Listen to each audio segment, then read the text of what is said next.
Hi, this is James from Tabletop Gaming Guild, and I'm going to talk today about the Mistborn trilogy published by Crafty Games. Just a spoiler, this is my favorite RPG game ever. I love the Mistborn trilogy.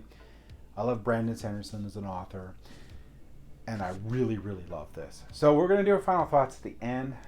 You already know I like it, so hopefully you'll enjoy the video. I'm going to give you a general overview of what comes in the book, and then we'll come back and I'll give you my final thoughts.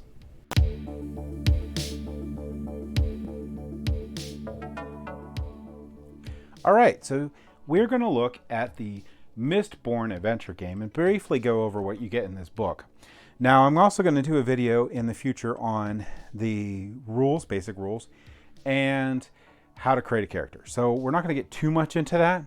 The system in this actually uses a D6 pool system. So when you see numbers like on the character sheets and stuff, that is how many dice that D6s you're going to roll.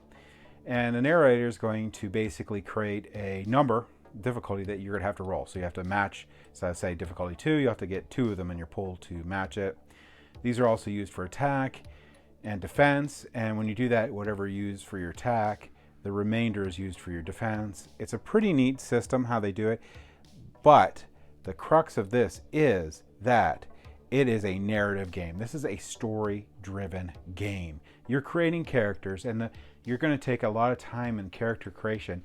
More than your stats, you're going to look at what your character is, how they fit into this world, how you're going to be telling how your story is going to probably unfold is basically going to be based on the character setup and the narrator's notes. He or she's going to create a world for those players. They're going to create a crew, and they're going to go through a story. So this is a very story-driven game. And like I said, the elements of creating your character and going through this very harsh world is going to be the main focus. Now, this book actually starts out with a short story from Brandon Sanderson, who this book is based on a trilogy that Brandon Sanderson wrote. It's a Mistborn trilogy. And this is the 11th Metal, and it includes basically like a sort of a prequel for Kessler. I can't even say these names right, but basically it's a really nice prequel, and it's a really nice short story. I highly recommend that even if you're not the narrator to read this, because it really gives you an idea of what the world is going to be like, especially if you've never read the Mistborn trilogy, which this is Mistborn. So goes into an introduction, basically goes into the final empire, and the world is Scandrel, and what the Lord Ruler is, and the Steel Ministry, and it goes over the people, and there's 4 different races. You have the Ska, the Nobles, the Terrace, and the Kandra. Now, all but one of these is humanoid-like. These guys are pretty much like gelatinous beings that can absorb basically skeletons to make them stand upright, and they can assume the looks of the people that they absorb the skeletons from. So they're interesting. They're contract based, so they have to follow their contract. So if you're first time playing the game and you're not familiar with the Mistborn world, I probably would steer away from them per se, because they're going to be the harder character to do, I think. But anyway, they're neat. So this goes over technology, trade, and commerce, and then you have the land. It goes over the different locations in the game. This briefly goes over the novels, which is the trilogy that I was talking about. All right, so this goes over just the game in general and what to expect. It doesn't actually tell you how to play the game or anything. It tells you that secrets are very important and Scandrel, and that is a huge portion of this, and basically what's next for the series. But here we get into getting started. This mainly talks about how the game's going to flow, and then this goes into your basically starter characters if you want to use them. This is going to be like a starter crew. This is really nice because it gives you an example of what you would be looking for. Because this is a heavily narrative game, you're going to want to put as much story as you can into each of these characters. You're going to want to make a backstory, even though the backstory is optional, but you're going to want to flesh it out as much as possible to get the most enjoyment out of this RPG. Now, the stats are pretty simple in the game. There's only going to be 3 main stats and then 3 substats in each. And like I said, I'll go over how to set up a character in a later video, but it's not all that bad. And you have a really nice example of a crew that is well-rounded. This is game terms. I would probably just pass over it for now and just come back to it when you have questions about some of the words that are in it, because it's sort of like a appendix sort of thing. And this goes into building your hero. And this is really nice and in-depth. This is a story-forward, I can't stress that enough, RPG. This is more about the story than really the RPG elements. They're there, but this is really story-driven. Everything that you do in here is going to be tailored to your character that you're playing. So you have to make a lot of decisions. And it also stresses, and it is true in this RPG, that having powers doesn't mean you're the most powerful. Having powers doesn't actually mean that you're the most valuable team member on the crew. Not having powers can actually sometimes be more powerful than having powers, because you're also not a target. And there's a lot of things that you have to sacrifice because when you have these powers, you take for granted a lot of simple things that need to be known. There's several different powers if you're going to go with that. There's going to be Elemency, Furakemi, I can never say it, Furakemi, sorry, can't never say that right, Hemology, and Mimicry. You're probably not going to use the Hemology because the Hemology is pretty much frowned upon. You have to kill people to be able to do it. You're basically going to take like metal spikes, put it through the heart of another person that has powers and put it into your body, and you will be able to transfer some of their powers to you and be able to use them. But of course that other person's dead.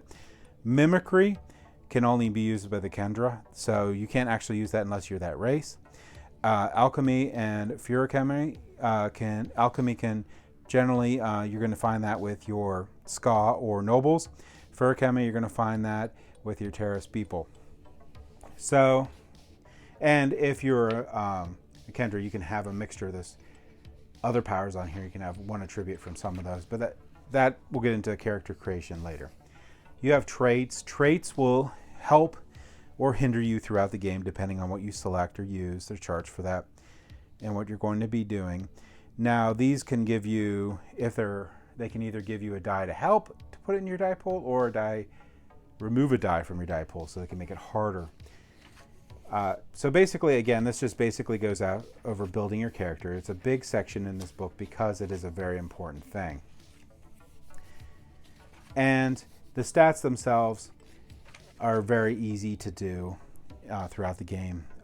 Some of them are set for different things, for your different powers, and some of them you'll get points pools that you can use up, and you'll have limits based on how you set up your character on what you can put the highest number on some of them. So again, we'll go over character creation in the future, but that's a good section of this book. And then there is a lot of really good material in here also, I'll say. So if you are a fan of the Mistborn series, this is really fun just to read, to get more in-depth information about how the world works. Improving heroes section on here, that's a really cool thing that we'll go over later. And that doesn't always happen, but the narrator can have different story moments where you can improve your character and bring up some of their stats or get new traits or whatever. But that is cool, but it isn't always going to happen where you improve your character. It just depends. This is going to go over the game basics of how to play the game. Again, this is a dice pool system where you're going to have to get 2 numbers that match whatever the narrator says you need to get. Also, what's really cool is if you roll 6s in here, they are nudges that give you advances and help with successes and all sorts of fun stuff. So they help with the going through the the story and just help out your hero in general really well. So they're important. So that means that your difficulty can't really be at a 6 for this. So it has to be a lower number. Contests are basically going to be your fighting in the game. And this is a big section on here because there's different types of contests. So you can do contests, you can do your conflicts. You can do, there's the next section on here is going to be your physical conflicts. There's a lot into fighting. It's not actually this complicated, but this is very important to the narrator to read. And there's social conflicts. Now, physical conflicts and social conflicts can be on the same level, along with mental conflicts, because if any of your stats, which are going to be in your resilience here, your health, reputation, or willpower, ever get set to 0, you're out. So all those in this world are super important. So social conflicts are going to be just as deadly, can be. This world runs on secrets. Secrets are sometimes actually most of the time more valuable than money, and in some cases lives. There's your mental conflicts. So it's a really cool system how that works. There's a lot in here and we're already at like halfway through. And one of the most important things throughout this is going to again be the story. So while you're telling the story, all the narrators telling the story, and while you're going through the story if you're playing it, you could change the world. And this is a big section on for the narrator of how the changes can occur in the world and what they look like for the players. And keeps on going. I just want to mention real quick that this next section right here, the treatise on metallurgy, or metallurgic, I'm not sure how to say some of these words, but this book too is amazing. If you are a Brandon Sanderson fan for the Mistborn trilogy, you probably just want to read this. This is insanely awesome. This gives you charts on how everything works. This goes into all the different powers that are available. This helps you with basically flesh out the whole world. This is a ton of information. As a narrator, if you read this, you're an expert on the whole world and the magic system.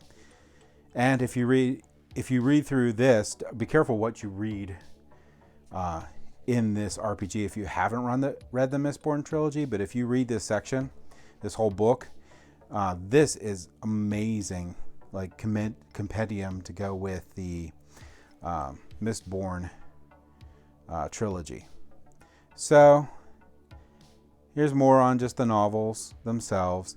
And there's going to be a section in here too. I think we're coming up to it real quick. This is actually one of the bad guys. It's a whole race of people that basically have this skin that they grow into, and they die when they get so huge, which they're giants at that time, that they just outstretch their skin.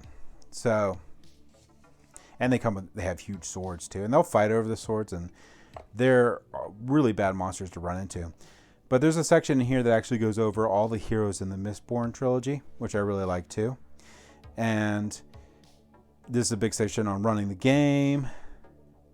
There is a lot of detail on a lot of here. And actually, as a player, you don't really need to read. Technically, you don't have to read anything in here except for, I would recommend reading the prequel story that's in the front. I would recommend reading the game basics. And I would recommend, if you're going to create a hero, to read the hero creation section. Destiny and tragedy is very important in this. You actually have a destiny that you set up for your character at the beginning, but it's not necessarily the destiny that you're going to get in the game. The narrator decides your true destiny, which may or may not be the one that you picked. And that'll be based on your character and its goals and all sorts of stuff and how you play throughout the game. This one I really like too. This is a really good compendium if you read for the Mistborn trilogy. Be careful what you read in here. So it gives away some things in the book, but I really like how they went through all the heroes in the Mistborn trilogy. So I knew this was really quick. This is actually a pretty large book.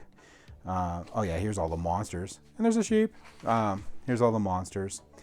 These are the colossus I was talking about, where their skin stretches, and when they get so large, they just basically keel over and die. Their heart gives out, technically, but they just get too big. That's a baby colossus, so you can see how their skin's hanging. They haven't actually grown very large. I'm not going to give anything away of how these guys actually get created, but basically, and it's a mist wraith, which is just like a conglomeration of all sorts of just everything it absorbed, which is terrifying. So there's some really terrifying monsters in here, and really good RPG. Let's go ahead back up the table here, and I'll give you my final thoughts on the Mistborn RPG book. I stressed a lot when we were talking about the book that it is a story-driven RPG. It is a story-driven RPG. The GM, like I said, is the narrator. There is no GM, it's a narrator. It's a person who's going to tell the story of your crew, the fate of your characters, the entire arc for your characters. If they get to meet their destiny, what their destiny actually is, which may not be the one that the narrator agreed on when you first set up the game for your character. That may not be its true destiny. So this game is heavily reliant on the narrator. Heavily reliant on the narrator being able to tell the story. The story trumps everything in this game. The rule system is very simple in this game. Now, it is a dice pool system, and you do have to be able to roll a set of whatever number the narrator decides is your difficulty that you have to meet. If you don't, you fail. The larger your dice pool, the better odds you have. Having traits that help you with whatever objective you're trying to do helps. But, I mean, like any game, dice rolling can be bad. Just not work in your favor, or you can be very lucky. The narrator should balance that all out. This book set is also a great compendium for anyone that's read the Mistborn trilogy and loved it. So this gives like so much more detail for not that the books weren't detailed, but just so much more into the world of Mistborn. And like I said, we're going to do a review, this is the review, sorry. We are going to talk about how to create a character. So I'm going to have a video on that. And we're also going to do a video on game basics for it. So we'll go over that more in the future. But if you love the Mistborn series and you like RPGs and you're okay with a good story-driven RPG, so there's not going to be as much into the rules that you would get with D&D. There's not like a whole like advancement system. You can advance your characters, but not that much. It's really more about the story. You only have a couple of tributes in this game. There's not a whole lot there to have to worry about. You're more worried about telling a story, living through an adventure, and having a lot of fun. So if that's up your alley, I highly recommend checking out this Mistborn RPG published by Crafty Games. And that's my thoughts on it. Thank you for watching.